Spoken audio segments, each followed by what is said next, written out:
नमस्कार. माझ्या यूट्यूब चॅनलमध्ये आपल्या सर्वांचे मनापासून स्वागत आहे. सरकारचा जुन्या कर्मचाऱ्यांसाठी आणि त्यांच्या कुटुंबियांसाठी मोठा ऐतिहासिक निर्णय. पैसे थेट होणार खात्यात जमा. 7व्या वेतन आयोगालाही टाकले मागे. केंद्र सरकारच्या पेन्शन आणि पेन्शनधारक कल्याण विभागाने 22 मे रोजी एक अधिकृत आदेश जारी केला आणि त्यात जुन्या कर्मचाऱ्यांना आणि त्यांच्या कुटुंबियांना मोठा आर्थिक दिलासा मिळाला आहे.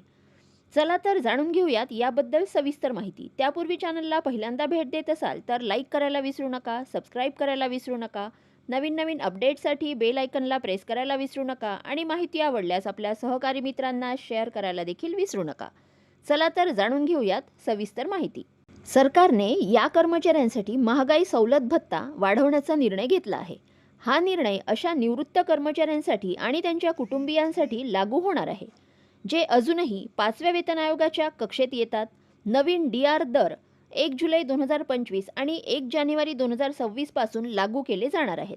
कोणाला मिळणार याचा फायदा? वाढीव डी.आरचा लाभ केवळ मर्यादित श्रेणीतील जुन्या CPF लाभार्थ्यांना आणि त्यांच्या कुटुंबियांना मिळणार आहे. पहिल्या श्रेणीत असे जिवंत CPF लाभार्थी येतात जे 18 नोव्हेंबर 1960 ते 31 डिसेंबर 1985 दरम्यान निवृत्त झाले होते आणि ज्यांना बेसिक एक्स ग्रेशिया पेमेंट मिळत आहे. या लाभार्थ्यांसाठी डी.आरचे नवीन दर असे असणार आहेत. 1 जुलै 2025 पासून 474%, 1 जानेवारी 2026 पासून 483%. दुसऱ्या श्रेणीत मृत CPF लाभार्थ्यांच्या विधवा आणि पात्र आश्रित मुले तसेच 18 नोव्हेंबर 1960 पूर्वी निवृत्त झालेले कर्मचारी येतात ज्यांना एक्स ग्रेशिया पेमेंट मिळत आहे.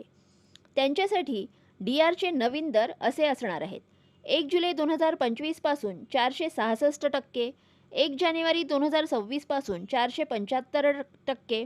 हे नवीन दर मागील तारखेपासून म्हणजेच जुलै 2025 आणि जानेवारी 2026 पासून लागू होत असल्याने पात्र लाभार्थ्यांना मागील महिन्याची थकबाकी पूर्णपणे दिली जाणार आहे.